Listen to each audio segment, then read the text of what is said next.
মানুষ আপনাকে কষ্ট দিচ্ছে, তাকিয়ে আছেন আল্লাহ। নিয়ামত, তাকিয়ে আছেন আল্লাহ। এবার আপনার সেই মানুষের দেওয়া কষ্ট তিল তিল তিল তিল করে আস্তে আস্তে সহ্য ক্ষমতার বাইরে চলে যাচ্ছে। আপনার রব তাকিয়ে আছে। শনিবার, রবিবার, সোমবার, মঙ্গলবার, বুধ হয়ে বৃহস্পতি হয়ে আবার শুক্রবার, সপ্তাহ চলে যাচ্ছে, মাস হয়ে যাচ্ছে। আপনি শুধু রবের দিকে তাকায় সবর করে আছেন। রবের যেই দিন ইচ্ছা হবে, রব ফেরেশতাকে বলবে, কিরে আমার বান্দাকে মাসের পর মাস, বছরের পর বছর কষ্ট দিচ্ছে, সেইভাবে ধৈর্য ধরে সহ্য করে আছে কেন? ফেরেশতা বলবে, আল্লাহ তোমার হুকুমের অপেক্ষায় বসে আছে, তোমার হুকুমের অপেক্ষায় বসে আছে। সে তোমাকে সন্তুষ্টি করার জন্য মুখ থাকার পরও গালির পরিবর্তে গালি দিচ্ছে না।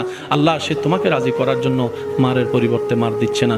সে দুনিয়ার মানুষ সৃষ্টি তাকে কষ্ট দিচ্ছে, সে তোমার সৃষ্টিকে ভালোবাসা দিয়ে যাচ্ছে, মায়া দিয়ে যাচ্ছে, সেবা দিয়ে যাচ্ছে।